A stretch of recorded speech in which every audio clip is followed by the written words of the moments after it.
D'être en tournée dans le Sud, c'est une façon pour vous d'être plus proche du public? Bien sûr, puisque moi j'ai commencé par la scène pratiquement, enfin même essentiellement.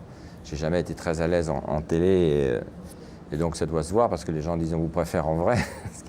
Et en même temps, oui c'est ça, moi j'ai fait ce métier pour faire de la scène et je me suis retrouvé dans des studios. Mais bon, ça c'est aussi comme ça que je peux maintenant avoir un public qui vient me voir. Vous définiriez comment un imitateur? L'imitateur, il y a plusieurs variétés d'imitateurs. Il y a celui qui imite pour faire du texte, et puis celui qui imite pour faire des voix, puis il y a celui qui fait les deux. Mais l'imitateur, avant tout, c'est quelqu'un qui doit plaire à tous les publics parce qu'il aborde tous les thèmes et tous les personnages, quoi. C'est plus facile de se projeter avec la personnalité des autres que de fixer la sienne. Et puis c'est moins lassant d'avoir 100 personnages que d'en avoir un seul pendant 1 heure. Quand vous travaillez un personnage, vous êtes devant une glace, il y a une préparation particulière? Oui, il y a le problème de la voix, puis après ça, il y a l'expression physique, la grimace. Bon, c'est vrai qu'avec la glace, on contrôle, mais au début, la mimique vient toute seule, quoi. C'est-à-dire que la glace vient contrôler si la mimique est bonne, et quelquefois, on peut la contrôler justement alors qu'elle est venue naturellement, on peut la rectifier. Mais bon, ça va assez vite, en fait. C'est assez spontané, et je crois qu'un travail d'imitation, il y a des voix plus dures que d'autres à prendre, mais... Lesquelles, par exemple? Chirac, apparemment... Chirac, je ne sais pas, peut-être que moi je l'imite depuis très longtemps, puisque depuis avant les Guignols. En même temps, bon, en prenant de l'âge, j'ai commencé à lui ressembler. Donc ça m'a aidé, et puis ma voix aussi peut-être est devenue plus facilement rauque, bien que je ne fume pas autant que lui, même pas du tout. Et ensuite, il y a des personnages avec lesquels je suis plus en affinité, même si je ne ressemble pas à Delon, mais si je me mets la perruque et les lunettes, je peux prendre l'attitude, parce que c'est quand même un personnage qui a une attitude très, très typique. Mais il y en a d'autres dont on ne décèle pas tout de suite la personnalité, et qu'il faut voir et revoir pour trouver le truc qui va les rendre tout de suite reconnaissables. Donc c'est là où le travail peut être plus ardu. Et quelquefois, je me décourage un peu trop vite en me disant non, là, je ne vois pas ce que je peux faire. Et puis quand j'entends l'imitation par un autre, je me dis, bah oui, il a trouvé le truc. Donc, et puis à ce moment-là, ça m'est facile aussi de recopier le truc. Donc, quelquefois, c'est un travail qui demande un peu d'acharnement. Est-ce que vous ne pensez pas que les Guignols, des fois, vont un peu trop loin?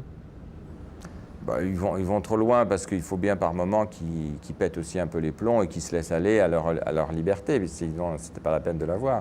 Bon, maintenant c'est le public qui censure, c'est-à-dire quand le public n'adhère pas, ça veut dire qu'ils ont été trop loin, ils sont obligés de faire machine arrière, de se dire bon là, la prochaine fois, il faudra qu'on rectifie le tir. Mais ils sont leurs propres maîtres, c'est-à-dire que personne ne leur dit, si quelqu'un leur dit là vous allez trop loin avant que ça passe en direct, ils font le bras d'honneur et ils le font quand même. Donc c'est à leur risque et péril. Mais c'est vrai qu'obligatoirement, il y a des jours où quand on s'auto-censure, on ne sait pas toujours s'auto-censurer tout seul. Il faut peut-être quelquefois avoir un garde-fou. Mais là, ils ont choisi la liberté, donc quelquefois, la liberté va trop loin. Vous pensez que l'humour permet tout? L'humour fait passer beaucoup de choses, parce que justement, quand c'est drôle, on peut tout accepter. Quand c'est pas drôle, il y a un X, c'est-à-dire que si c'est méchant et que ça ne fait pas rire, ça peut être quelquefois un peu dur, mais ça fait rire. Quelquefois, c'est méchant, ça ne fait pas rire. Dans ce cas-là, on peut dire que le but n'est pas atteint. Mais bon, il y a des excuses à des gens qui écrivent tous les jours depuis 10 ans des sketchs qu'ils doivent renouveler sur l'actualité. Ils peuvent avoir de temps en temps à faire un faux pas. Même que moi, quelquefois, j'ai la voix qui déraille. Vous avez déjà eu des réactions? Les réactions ne se font pas sentir à mon niveau. Je vous dis, c'est plus un regard croisé qui peut faire penser qu'on est mal vu par la victime. Mais en fait, on ne reçoit pas toutes les 5 minutes une lettre d'insulte. J'ai reçu une fois une lettre je pense que c'était une femme, une anonyme, qui défendait Bernadette, attaquée par les Guignols. Donc c'est moi qui trinquais parce que j'étais dans son esprit, j'étais à la fois l'auteur et l'imitateur. Donc ça n'était ni moi qui écrivais, ni moi qui imitais, mais c'est moi qui ai trinqué. Donc ça, c'est des choses qui vous font un peu mal. Et après ça, il y a eu aussi les fans de Johnny qui voulaient me faire passer un mauvais quart d'heure parce qu'à l'époque, Johnny était caricaturé pour la première fois de sa carrière dans les Guignols et qu'en fait, c'était moi aussi le responsable, quoi. Même si c'est aperçu sur le tard que c'était plutôt un avantage pour lui d'être caricaturé au Guignol. Le public est une entité que j'ai affrontée avec un certain culot, alors que dans la vie, je reste quelqu'un de timide. Et c'est pour ça que d'ailleurs j'ai une réputation, peut-être les gens pensent que je leur fais la gueule, mais en fait c'est parce que en apparence, je me protège, quoi.